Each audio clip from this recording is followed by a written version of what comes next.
Bismillahirrahmanirrahim. Assalamualaikum warahmatullahi wabarakatuh.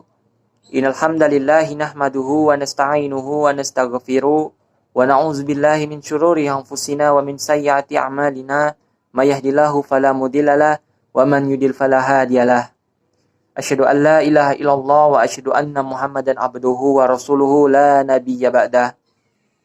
Rabbi shrah li sadri wa yassir li amri wahlul 'uqdatam min lisani yafqahu qawli, amma ba'du.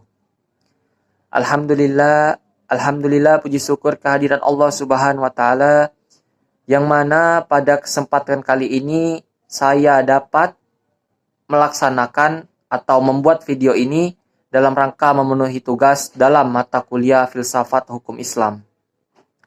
Seiring dan salam tak lupa kita haturkan kepada junjungan kita Nabi besar Nabi Allah Muhammad Sallallahu Alaihi Wasallam, yang mana berkat beliaulah kita semua dapat beralih dari zaman yang amat gelap menuju zaman yang terang benderang seperti sekarang ini.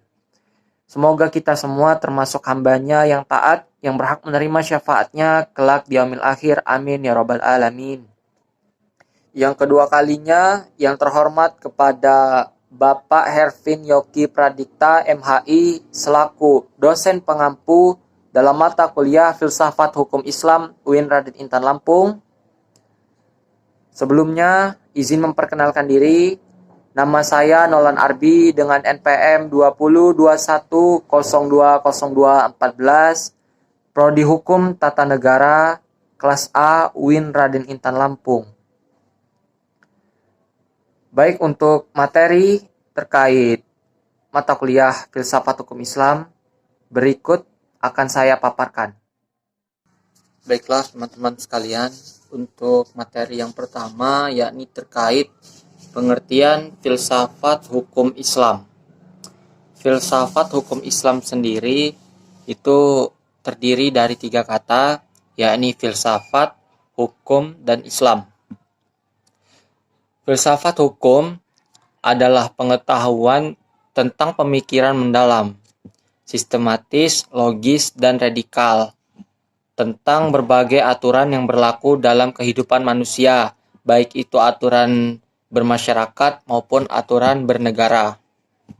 Sedangkan hukum adalah peraturan-peraturan tentang perbuatan dan tingkah laku manusia dalam lalu lintas hidup. Secara ringkas, hukum berarti ketetapan. Adapun pengertian filsafat hukum Islam, yakni adalah kajian filosofis tentang hakikat hukum Islam, sumber asal muasal hukum Islam, dan prinsip penetapannya, serta manfaat hukum Islam bagi kehidupan masyarakat yang melaksanakannya. Sehingga dengan demikian, yang dimaksud dengan filsafat hukum Islam adalah setiap kaidah, asas, aturan-aturan pengadilan masyarakat pemeluk agama Islam, serta kaidah-kaidah itu dapat berupa Al-Quran, hadis, pendapat sahabat dan tabi'in, ijma ulama, fatwa lembaga keagamaan, filsafat hukum Islam, yang mana diartikan pula dengan istilah hikmah at-tashrih. Baiklah, untuk materi berikutnya yakni tentang faktor yang menjadi ciri filsafat hukum Islam.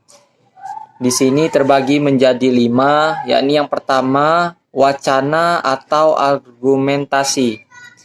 Menandakan bahwa filsafat memiliki kegiatan berupa pembicaraan yang mengandalkan pada pemikiran, rasio, tanpa verifikasi uji empiris, atau dapat disebut perbincangan dengan menutup mata.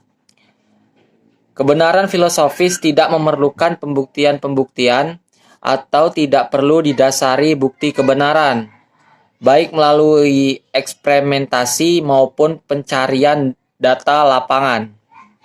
Lalu yang berikutnya, yang kedua, yakni segala hal atau sekalian alam.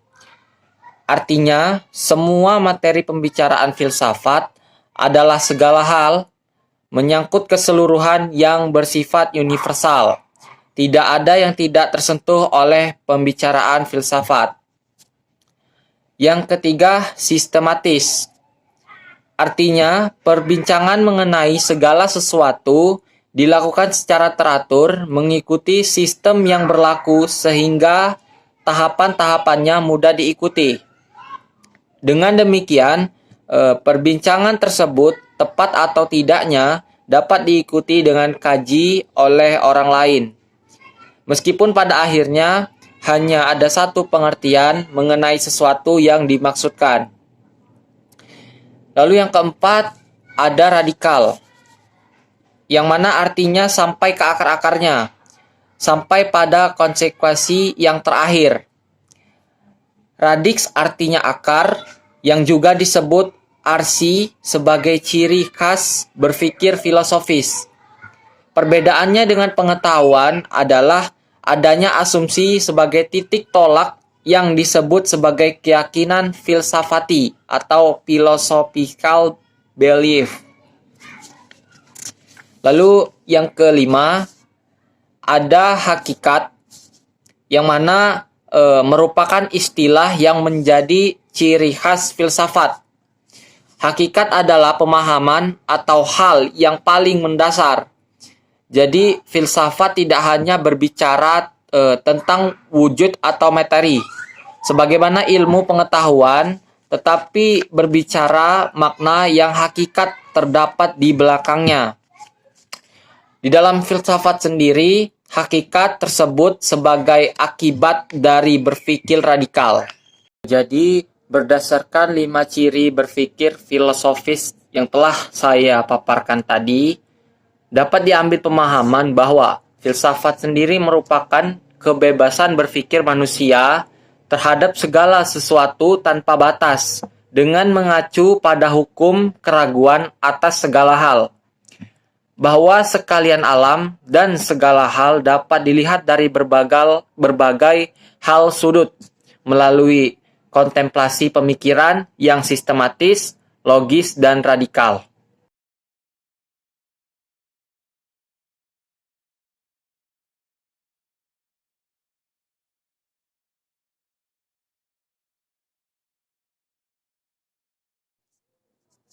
Baik, mungkin sekiranya itu saja yang dapat saya paparkan terkait materi pembelajaran dalam mata kuliah Filsafat Hukum Islam.